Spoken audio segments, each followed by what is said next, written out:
যুব দলের এক নেতা তার আরেক গ্রুপের সদস্যকে পাথর দিয়ে শরীর এবং মাথা থেতলে থেতলে তাদের এই 10 মাসে প্রায় 2 শতাধিক খুনের কারণে কোন সন্ত্রাসীর সাথে জোট করবে না, কোন দখলদারদের সাথে জামাত ইসলামী জোট করার জন্য অপেক্ষা করছে না।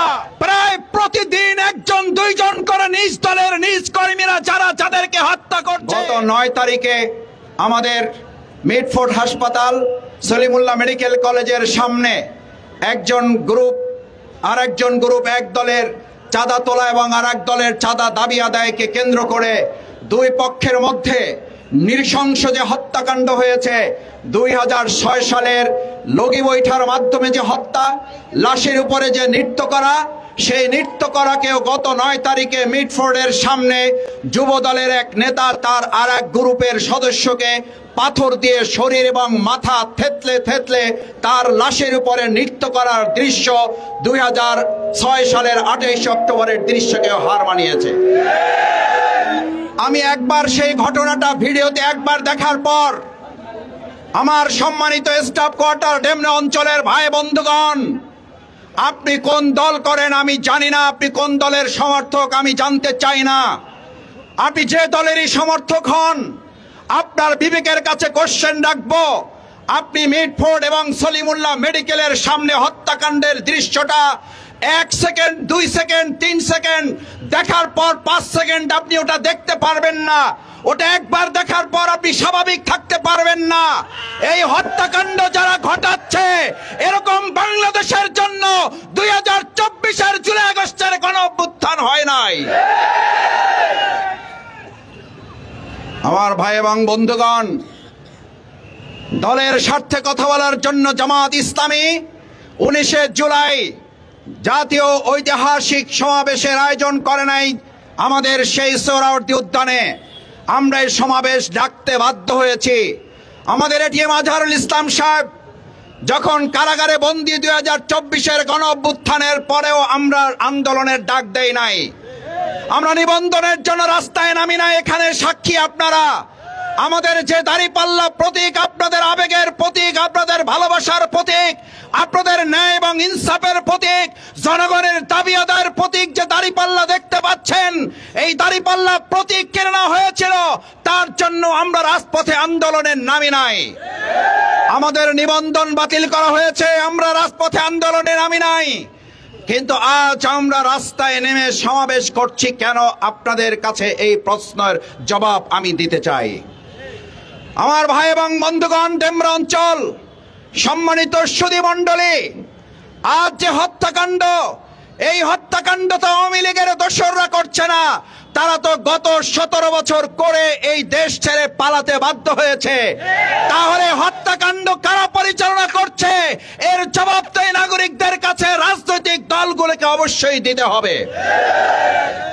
আপনারা যখন বলেন নির্বাচন দিতে হবে, নির্বাচনের সুষ্ঠু পরিবেশ আছে, লেভেল প্লেইং ফিল্ড আছে, আমাদের ডেমরা অঞ্চলের এখানকার জনগণ জানতে চায় আমাদের দেশ নিরাপত্তা পরের কথা, জনগণ নিরাপত্তা পরের কথা।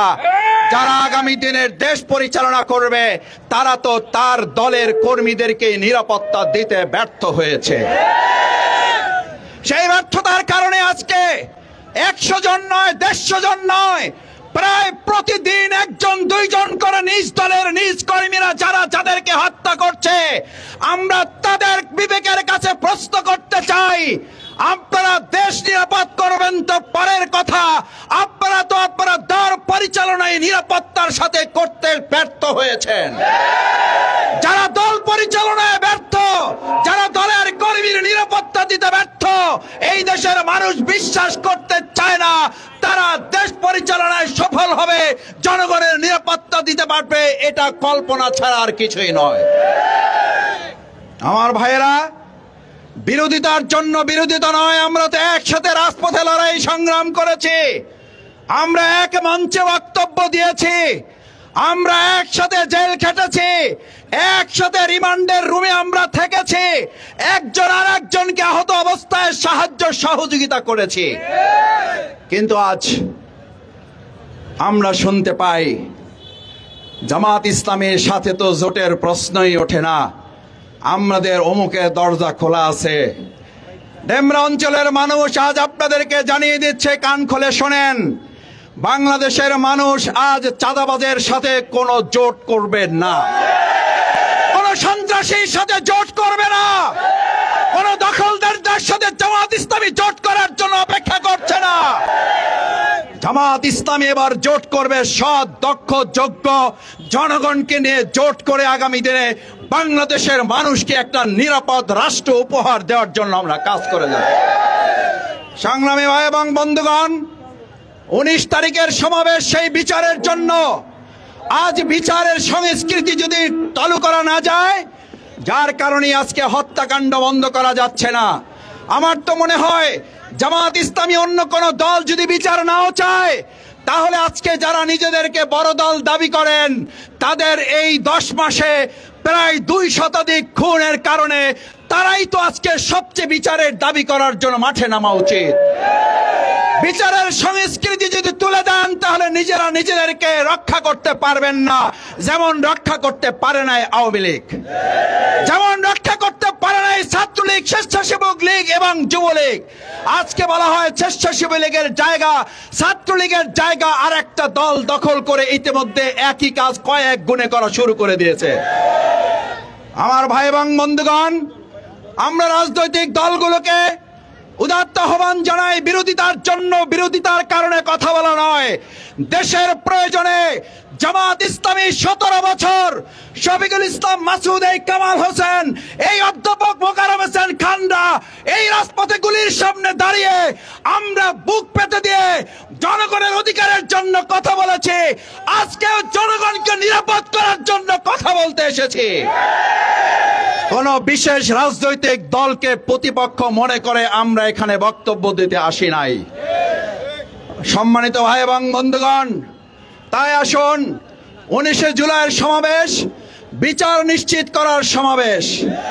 19 জুলাইয়ের সমাবেশ সংস্কার না করতে পারলে এই নির্বাচন শুধু নয়, আপনারা নমিনেশন ঘোষণা করার সাথে সাথে এদেশের মানুষ অপেক্ষায়, উদ্বেগ, উৎকণ্ঠার মধ্যে আছে।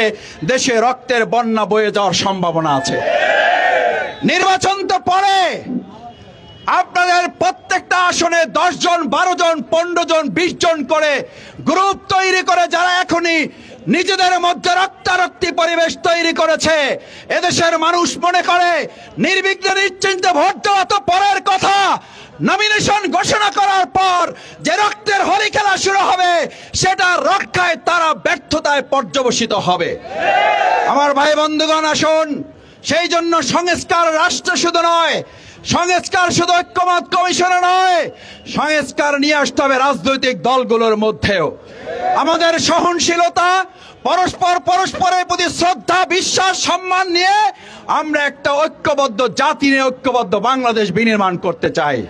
সেই ঐক্যের প্রতীকের নাম, সেই ইনসাফের নাম, সেই আদর্শের নাম, সেই রাষ্ট্র পরিচালনার নাম, সেই প্রতীকের নাম কি? কি নাম সেই প্রতীকের নাম? আমার ভাইয়েরা, আসুন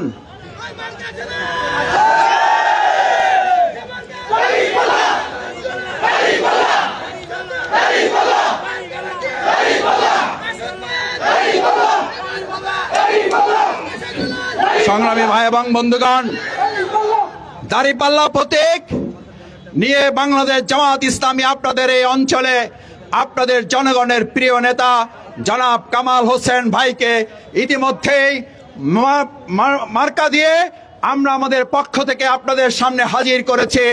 আপনারা কি কামাল ভাইয়ের পাশে আন্দোলন সংগ্রামে যেভাবে ছিলেন, আগামী দিনে তার সাথে থেকে কামাল হোসেনকে বিজয় করা নয়, কামাল হোসেনকে বিজয় করা নয়, আমরা কামাল হোসেনকে বিজয় করার মধ্য দিয়ে ইসলামকে বিজয় করে ইসলামকে সংসদে পাঠাতে কি রাজি আছি সবাই?